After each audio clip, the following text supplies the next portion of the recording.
6 கோடி ரூபாய் மதிப்புடைய 6 கிலோ ஹைட்ரோபோனிக் உயர் ரக கஞ்சாவை மஷ்ரூம் காலிஃப்ளவருக்குள் மறைத்து கடத்தி வந்த வடமாநில இளம் பெண் பயணியை சென்னை விமான நிலைய சுங்க அதிகாரிகள் கைது செய்துள்ளனர். சென்னை விமான நிலைய சுங்கத்துறை மோப்பனாய் சுங்கச் சோதனையின் போது மோப்பம் பிடித்து கண்டுபிடித்தது எப்படி? சென்னைக்கு விமானத்தில் மிகப்பெரிய அளவில் போதைப் பொருள் கடத்தி கொண்டு வரப்படுவதாக சென்னை விமான நிலைய சுங்க அதிகாரிகளுக்கு ரகசிய தகவல் கிடைத்துள்ளது.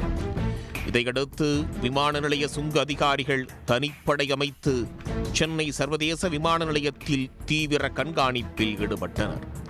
நேற்று முன்தினம் தாய்லாந்து நாட்டு தலைநகர் பாங்காங்கிலிருந்து இண்டிகோ ஏர்லைன்ஸ் பயணிகள் விமானம் சென்னை சர்வதேச விமான நிலையத்திற்கு வந்துள்ளது. அந்த விமானத்தில் வந்த பயணிகளை சென்னை விமான நிலைய சுங்க அதிகாரிகள் நிறுத்தி பரிசோதித்துள்ளனர்.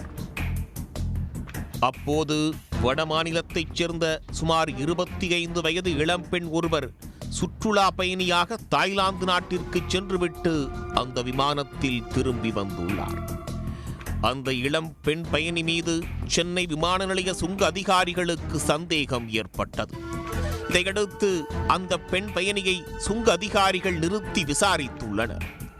அப்போது அவர் தன்னுடைய உடைமையில் காலிஃப்ளவர் மற்றும் மஷ்ரூம்கள் மட்டுமே இருப்பதாக கூறியுள்ளார். அதோடு முன்னுக்கு பின் முரணாக பேசியுள்ளார். இதையடுத்து அவருடைய உடைமைகளை சுங்கத்துறை மோப்பனாய் மூலம் சோதனை நடத்தினர். அந்த மோப்பனாய் பெண் பயணியின் உடைமையை மோப்பம் பிடித்துவிட்டு உடனடியாக தரையில் அமர்ந்தபடி தனது கால் நகங்களால் தரையை கீறி சைகை காட்டியுள்ளது. அவ்வாறு சைகை காட்டினால் அந்த உடைமையில் சந்தேக பொருள் இருக்கிறது என்று அர்த்தம். இதையடுத்து சுங்க அதிகாரிகள் அந்த பெண் பயணியின் உடைமையை திறந்து பார்த்து பரிசோதித்துள்ளனர். அதனுள் 14 பார்சல்கள் இருந்தன. அந்த பார்சல்களை பிரித்து பார்த்தபோது காலிஃப்ளவர் மற்றும் மஷ்ரூம்களுக்கு இடையே உயர் ரக பதப்படுத்தப்பட்ட ஹைட்ரோபோனிக் கஞ்சா இருந்ததை கண்டுபிடித்தனர்.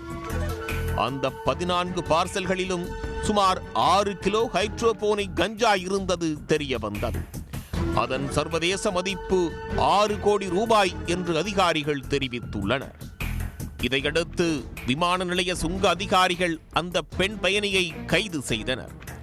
அவர் கடத்தி கொண்டு வந்த உயர் ரக கஞ்சா போதைப் பொருளையும் பறிமுதல் செய்தனர். அதோடு அவரை விசாரித்த போது சர்வதேச போதை கடத்தும் கும்பலைச் சேர்ந்த பெண் என்று தெரிய வந்துள்ளது. எனவே இவர் இந்த கஞ்சா போதைப் பொருளை சென்னையில் யாரிடம் கொடுப்பதற்காக எடுத்து வந்தார் என்று தீவிர விசாரணை நடத்தி வருகின்றனர். சென்னை விமான நிலையத்தில் 6 கோடி ரூபாய் மதிப்புடைய 6 கிலோ ஹைட்ரோபோனிக் கஞ்சா கடத்தி வந்த பெண் பயணியை சுங்கத்துறை மோப்பனாய் மோப்பம் பிடித்து காட்டிக் கொடுத்த சம்பவம் பெரும் பரபரப்பை ஏற்படுத்தியுள்ளது. உடனுக்குடன் செய்திகளை தெரிந்து கொள்ள சன் நியூஸ் பெல் ஐகானை கிளிக் பண்ணுங்க.